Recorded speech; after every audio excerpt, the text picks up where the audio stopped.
باہر محلے سے لوگ آتے ہیں نماز پڑھنے، اور تم بھی پڑھ رہے ہوتے ہو، تمہاری اور ان کی نماز میں ایک رتی کا فرق نہیں ہوتا۔ تمہاری نماز سے یہ نہیں پتہ چلتا کہ یہ اہل علم ہیں جو نماز پڑھ رہے ہیں۔ تمہاری نماز اور ایک دکاندار کی نماز ایک جیسی، باہر چائے بیچنے والے کی نماز اور تمہارے مشکات شریف پڑھنے والوں کی نماز ایک جیسی۔ اقاموا الصلاۃ جعلت قرۃ عینی فی الصلاۃ، میری آنکھوں کی ٹھنڈک نماز۔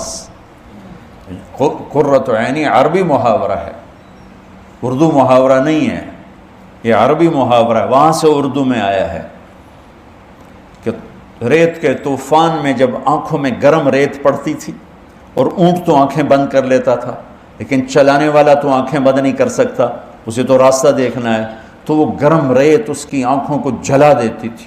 تو چلتے چلتے چلتے چلتے جب اسے کوئی اونٹ نظر آتی، کوئی پہاڑی نظر آتی، کوئی کھو نظر آتی، کوئی چٹان نظر آتی، وہ اونٹنوں کو بٹھا کے بھاگ کے اس کے نیچے چھپتا اور جلدی سے مشکیزہ نکال کے پانی لے کر اپنی آنکھوں میں ڈالتا، اور تھوڑی سی جب ٹھنڈک ہوتی تو کہتا شکر ہے آنکھیں ٹھنڈی ہو گئیں۔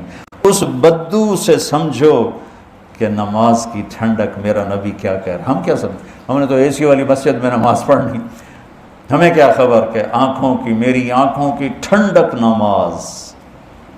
ہمارا تو ٹھا ٹھا ٹھا ٹھا ٹھا چل رہے ہوتے۔ اقام الصلاۃ، نماز۔ ارحنا بہا یا بلال، بلال مجھے راحت پہنچا، اذان دے، نماز پڑھیں، راحت پہنچا۔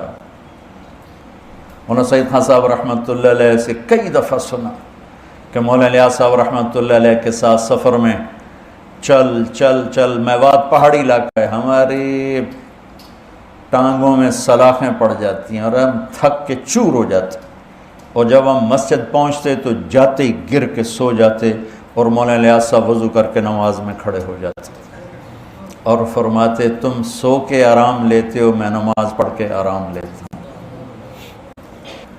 اور میں نے مولانا سعید خان صاحب رحمۃ اللہ علیہ کو خود دیکھا، ان کی وفات سے ایک ہفتہ پہلے وہ غشی میں تھے، اذان ہوئی تو ان کے نواسے نے کان میں کہا الصلاۃ، تو آنکھیں کھول دیں، اٹھ کے بیٹھے، ٹوائلٹ ان کو لے گئے، وضو کیا، میں ساتھ تھا، ویل چیئر پر لے کر ہم مسجد میں آئے، ویل چیئر سے کھڑے ہوئے، اور جب نماز کی ہوئی نا اللہ اکبر، تو میری آنکھوں نے دیکھا وہ یوں ہوئے ایسے، اور اللہ اکبر، 4 رکعات عصر ساری پڑھی، اور اس سلام پھرتے ہی پھر یوں ہوئے، اور جب آ کے لٹایا پھر بے ہوش ہو گئے۔ نماز ایسے پڑھی جیسے ایک نوجوان پڑھتا ہے، اس سے پہلے بھی بے ہوش، اس کے بعد بھی بے ہوش۔ جعلت قرۃ عینی فی الصلاۃ، یہ نماز بنانی پڑتی ہے، پڑھنے سے نماز نہیں بنتی، بنانے سے نماز بنتی ہے، اور میں اللہ کے سامنے کھڑا ہوں، یہ ہے اقامت صلاۃ۔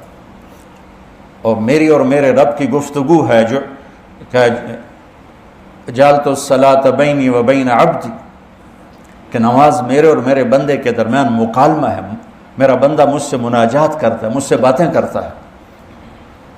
حضرت علی کا فرمان ہے جب میرا دل کرتا ہے میں اللہ سے بات کروں میں نماز پڑھتا ہوں، اور جب میرا دل کرتا ہے اللہ مجھ سے بات کرے تو میں قرآن پڑھتا ہوں۔ تو شکر ہے ہم نمازی ہیں، یہ بھی بہت بڑی دولت ہے، لیکن اللہ علم والوں میں کیا دیکھنا چاہتا ہے اور امت میں کیا دیکھنا چاہتا ہے کہ نماز ان کی آنکھوں کی ٹھنڈک اور دل کا سکون، سکھ اور چین بن جائے، نماز پڑھ کے ہلکے پھلکے ہو جائیں۔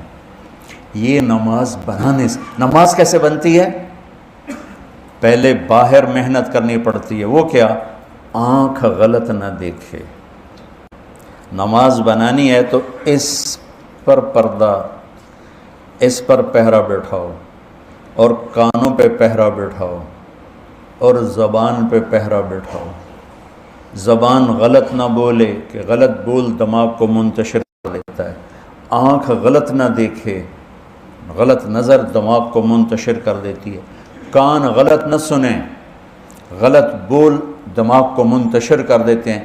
جب تینوں چیزیں آزاد ہوں گی اور اللہ اکبر کہے گا، جسم یہاں ہوگا اور روح پتہ نہیں کتنے دھکے کھاندی ہوئے گی، اور جب ان تینوں پر پہرا بٹھا دے گا تو جب اللہ اکبر کہے گا تو جسم بھی ہوگا، روح بھی ہوگی۔ اقاموا الصلاۃ وانفقوا مما رزقناہم سرا وعلانیہ، اور جو کھل کے خرچ کرتے ہیں، چھپ کے خرچ کرتے ہیں جو ہم نے انہیں دیا ہے۔